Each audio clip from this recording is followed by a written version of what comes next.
अखबार ने नौकरी का इश्तेहार निकाला और लिखा मोदी विरोधी और हिंदू विरोधी चाहिए। जिस पत्रकार का सिलेक्शन हुआ उसी ने न्यूयॉर्क टाइम्स में लिखी केजरीवाल चालीसा।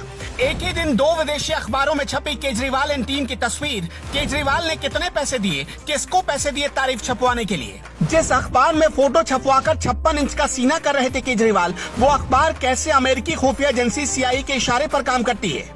आप मोदी विरोधी हो या मोदी के फैन, प्लीज इससे ऊपर उठकर देश के नजरिए से ये रिपोर्ट पूरा देखिएगा।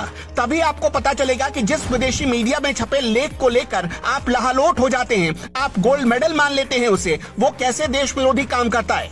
जिस अखबार में फोटो छपवाकर केजरीवाल का सीना 56 इंच का हो जा रहा था, उस अखबार की सच्चाई बहुत कड़वी है। ज्यादा टेक्निकल बातों में ना घुमाते हुए सीधे आसान भाषा में आपको समझाते हैं।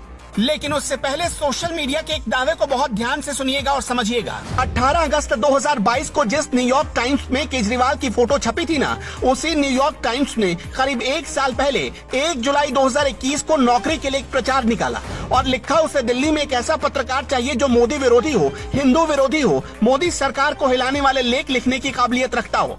ये जॉब के विज्ञापन का पूरा लबोलुआब है। अब जरा यहाँ रुकिए, हम ये अपने मन से नहीं कह रहे। अखबार का विज्ञापन देखिए, लाल घेरे वाले हिस्से को ध्यान से देखिएगा। इसमें लिखा था मोदी हिंदू राष्ट्र के लिए मस्कुलर नेशनलिज्म की वकालत कर रहे हैं, फ्री स्पीच को कुचलना चाहते हैं। इस बॉक्स के नीचे वाले कॉलम में लिखा है हम एक ऐसे आदमी की तलाश है जो सिक्योरिटी और प्राइवेसी को बैलेंस करते हुए इन सारी चीजों के खिलाफ अंदर की बात लिख सके और बोल सके।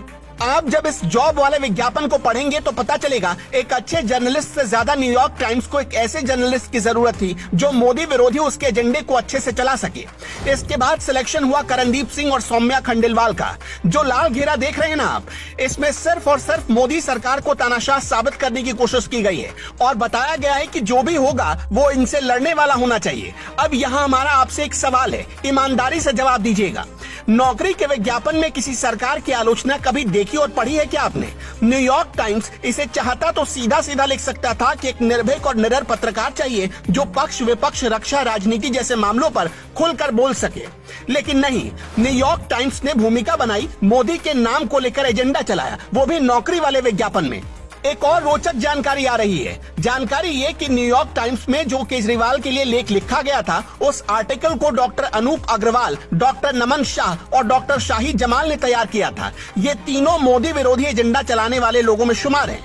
आपको लग रहा होगा कि ये तीनों कौन हैं, तो पूरा लिंक बहुत दिलचस्प है। डॉक्टर अनूप अग्रवाल अशोका यूनिवर्सिटी के प्रोफेसर हैं और जन स्वास्थ्य मिशन NGO से जुड़े हुए हैं। जन स्वास्थ्य मिशन NGO के संस्थापक हैं योगेश जैन, जो मोदी विरोधी और गोधरा की प्रोपेगेंडाबाज तिस्ता सीतलवाड़ के पक्के दोस्त हैं। तिस्ता सीतलवाड़ वही हैं जो मोदी के खिलाफ दुष्प्रचार की साजिश रचने की आरोपी रह चुकी हैं और सुप्रीम कोर्ट ने हाल ही में उन्हें इसका दोषी पाया, फटकार भी लगाई। जन स्वास्थ्य मिशन को सबसे ज्यादा डोनेशन मिलता है ऑक्सफेम इंडिया से। ऑक्सफेम इंडिया के CEO हैं अमिताभ बहर, जो मोदी विरोधी हर्ष मंदर के साथ एक दूसरे NGO में पार्टनर हैं। ऑक्सफेम इंडिया एक और इंस्टीट्यूट को सबसे अधिक फंड देता है, वो है अशोका यूनिवर्सिटी। न्यूयॉर्क टाइम्स के इस लेख में तीसरे लेखक शाहिद जमील हैं। वो उसी अशोका यूनिवर्सिटी के प्रोफेसर हैं और अपने न्यूयॉर्क टाइम्स के पत्रकार करणदीप सिंह उसी अशोका यूनिवर्सिटी के स्टूडेंट रह चुके हैं। करणदीप सिंह अशोका यूनिवर्सिटी के एक्सपर्ट को आम आदमी पार्टी की सराहना के लिए चुनते हैं और बीजेपी की आलोचना के लिए। ये एक बार नहीं, बार बार होता है, इसलिए ये लगता है कि संयोग नहीं, प्रयोग है।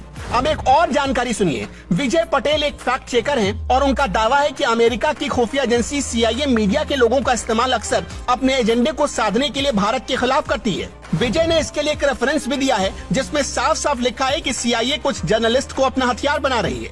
वैसे से संयोग कहीं या प्रयोग, मनीष सिसोदिया के यहाँ छापे के बाद जब केजरीवाल बचाव करने आए तो उनकी पहली ही लाइन थी, न्यूयॉर्क टाइम्स में खबर छपवाने में बहुत मेहनत लगती है। जब केजरीवाल को लगा कि वो कुछ गलत बोल गए तो फिर उन्होंने अपनी भाषा में सुधार किया। जिस पत्रकार ने न्यूयॉर्क टाइम्स के 5 पन्नों में केजरीवाल चालीसा लिखी थी, उसी पत्रकार ने UAE के एक अखबार खलीज टाइम्स में भी ठीक उसी तरह चाशनी में डुबो कर केजरीवाल चालीसा लिखी। यानी एक साथ एक ही दिन दुनिया के 2 बड़े अखबारों में केजरीवाल की इमेज बिल्डिंग का काम चल रहा था।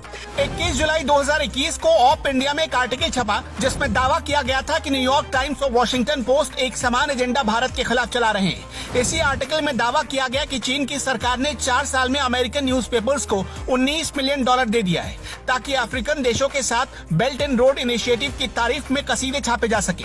और इसका इस्तेमाल चुपके से भारत विरोध के लिए किया जाने लगा। वॉल स्ट्रीट जर्नल को $6 मिलियन मिला, वॉशिंगटन पोस्ट को $4.6 मिलियन मिला, न्यूयॉर्क टाइम्स को $50,000 मिला, फॉरेन पॉलिसी को $2,40,000 मिला और ट्विटर को $2,65,822 दिए गए। इतने पैसे लेने के बाद हम कैसे उम्मीद कर सकते हैं कि विदेशी मीडिया भारत की बुराई नहीं करेगा। उम्मीद है कि आपको असली खेल समझ में आ रहा होगा। बाकी कुछ चीजें हम आपके ऊपर छोड़ते हैं, आप खुद भी समझदार हैं। हम जानते हैं कि रिपोर्ट कई लोगों को चुभ सकती है, लेकिन आपका क्या मानना है? कमेंट बॉक्स में अपनी राय हमें जरूर बताइएगा।